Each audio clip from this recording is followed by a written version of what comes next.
We're back with some breaking news. New reporting this morning that the U.S. is preparing to strike targets inside Venezuela, a major escalation against the Maduro regime.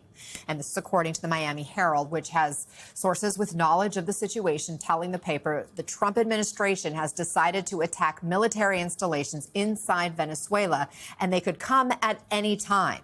That as House members from both sides of the aisle say they were left with more questions than answers after a classified briefing yesterday on the administration strikes on alleged drug boats. There were not very good answers as to, what is the standard, what is occurring. Lawyers were supposed to be in the room. They were not. People were very frustrated in the information that was being provided. Am I leaving satisfied? Absolutely not. They just said that they can't answer these questions because the lawyers aren't here. They canceled having the lawyers here. Are you hearing from the right people? I don't know. I don't think so.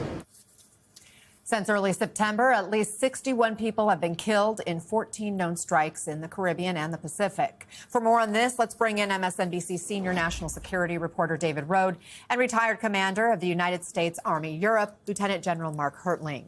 So, David, starting on this new reporting from the Miami Herald, as well as the Wall Street Journal, that the administration is eyeing targets inside Venezuela to go from boats to land. How significant is this? It's very significant. We're trying to confirm it independently. We don't have that yet. But this is a big step forward in terms of the War Powers Act. And I just looked this up. Section 3 of the War Powers Act says that the president, in every possible instance, shall consult Congress before introducing U.S. forces into imminent hostilities. And so what the Miami Herald and the Journal are reporting is that these would be strikes by U.S. forces on Venezuelan military facilities. Venezuela has anti-aircraft systems. So this is a much more serious thing than these strikes that have been happening on boats that don't really threaten U.S. forces. So we'll have to see what's happening. We'll keep pushing our sources as well. And we're reaching out to people on the Hill. And as far as I've been able to learn, members of the Hill, at least one has told me that they have not been informed of any kind of imminent strike. That doesn't mean they're not happening. They're just saying they haven't heard much information from the administration. General, sources with knowledge of the situation are telling the Miami Herald that these strikes could come at any time. What's your reaction to this potential escalation? First of all, Anna, what I'd talk about, and David's talking about the immediate strikes. What I'm more interested in as a military guy is what are the strategic objectives? What's the end state? What's the administration clearly defining as mission success in this? Is it just to bomb targets, or is there something related to that? Secondly, how does this campaign, if you will, if they describe it as such, challenge broader U.S. national defense interest in the Western Hemisphere? How are they coordinating with other countries in the region? A strike against Venezuela is certainly going to affect countries like Colombia, Honduras, Guatemala, Mexico.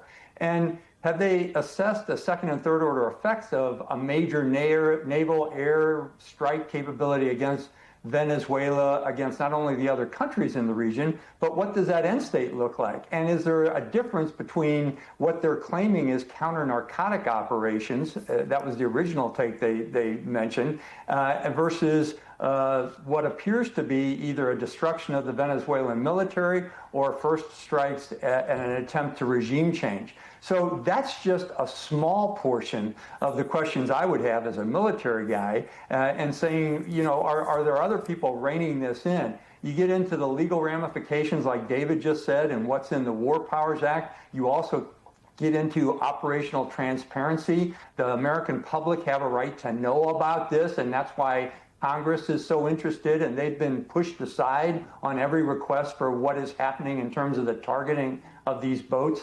Anna, the questions are endless. Yep. And I don't think the Trump White House has answered any of them. I mean, there have been now at least a couple of briefings that we're aware of. But, David, we heard from those lawmakers say there is still a major lack of transparency, that they aren't getting their questions answered, in part because they aren't able to ask the right people their questions. Who should be given these briefings, and who should be part of these briefings from the administrative side?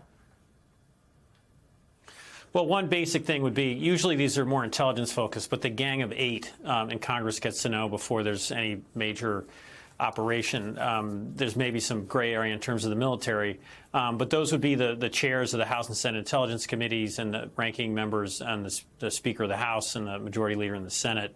would be informed of this. And, we'll have to see if they've heard about this. And the questions that the general's asking are the right ones. Like, what is the long-term strategy here? Again, I spoke with folks on Capitol Hill, and they did not have gotten no sense from the administration about what their long-term goal is. When the U.S. invaded Panama, that's the only comparable thing. That was to topple Manuel Noriega. There were tens of thousands of U.S. ground troops, if I remember correctly, sent into Panama. So this would be a direct strikes. I mean, you could argue it's an act of war on Venezuelan military facilities. The administration says they're used for drug trafficking. I'm not, again, sure if evidence has been presented of that. But if they strike a Venezuelan military facility, that is an act of war. And as a layman, that's where my head went. Like, is this the U.S. declaring war? General, as we talk about the questions that need to be answered, on the House side, we heard the briefing wasn't good enough, but at least it was a bipartisan briefing. On the Senate side, some Democrats say they were cut out of the briefing entirely. Take a listen. If you're sitting in this room getting clearly what had been prior Gang of Eight level classified information, didn't somebody raise their hand and say, well, holy crap, where are the Democrats? Who was willing to say, isn't there a constitutional obligation here? It is about separation of powers. For the folks who wave their Constitution around, read the damn thing and then explain why you would sit through that briefing and not call foul. General, what red flags does it raise to just brief one party? Oh, it's off the chart, Anna.